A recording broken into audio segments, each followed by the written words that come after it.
This is not a true story. The one thing that people imagine is that because I'm hearing impaired and my wife has 2 cochlear implants and was deaf for 50 years before she got her implants, that somehow I got involved in electronic mail to help my wife. There's some truth to that, but it took me forever to get her comfortable using a computer because she's an artist. And so, in fact, it wasn't me that got her to use the computer. It was her book club who said it was a lot easier to communicate with her using email than phone calls. So I had no effect, no matter how long I tried to get her. It was her book club that got her to do that.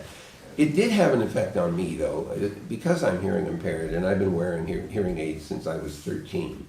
So I can tell you that's over 60 years now. That when electronic mail came along around 1971, when the ARPANET project was underway, I jumped on that as a really wonderful tool to help communicate with my colleagues instead of trying to do phone calls, especially conference calls.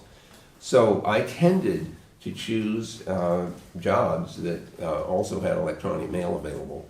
And so either consciously or unconsciously, I would navigate in the direction of a job that involved, had electronic mail available. So when I left the Advanced Research Projects Agency, after having done the internet design, I joined a company called MCI, and the first thing I did was build their email system called MCI Mail. And that was very helpful because I got to use email in order to do my work at the company. And that's been true, for the rest of my career. I am, however, very interested in technology helping people with disabilities. And I see this as augmenting people's capabilities, or at the very least, accommodating whatever deficiencies they might have to overcome. I can tell you that almost everyone I know who has any disability, whether they're blind or they're stuck in a wheelchair or they can't hear, do not wake up in the morning thinking, I'm disabled. They don't think that. They know that there are things they can't do that they might need help doing, just like I need to have hearing aids. If I take them off, we wouldn't be having this conversation. But that's a question of augmenting your capability, or recovering a capability in order to function, in my case, in the hearing world. So it's very important for employers to understand that the focus of a person's attention is not on their disability, it's on what they can do.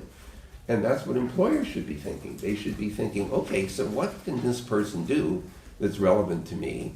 And what accommodation might I need to offer in order to allow them to do what they can do and to overcome whatever deficiencies they have to be dealt with, whether it's as simple as putting a ramp at the doorway so they can get the wheelchair up the ramp. So from my point of view, these are important ideas because there are a lot of people out there, especially ones that get older like me, who will experience some of those disabilities. Well, this has led me to one other conclusion, and that is that I almost hope that everybody in the world will have a temporary disability so that they recognize what they can't do during that period of time. So the wife of one of the Turing Award winners was here last year, and she had both arms had been broken. She fell and broke both arms at the same time.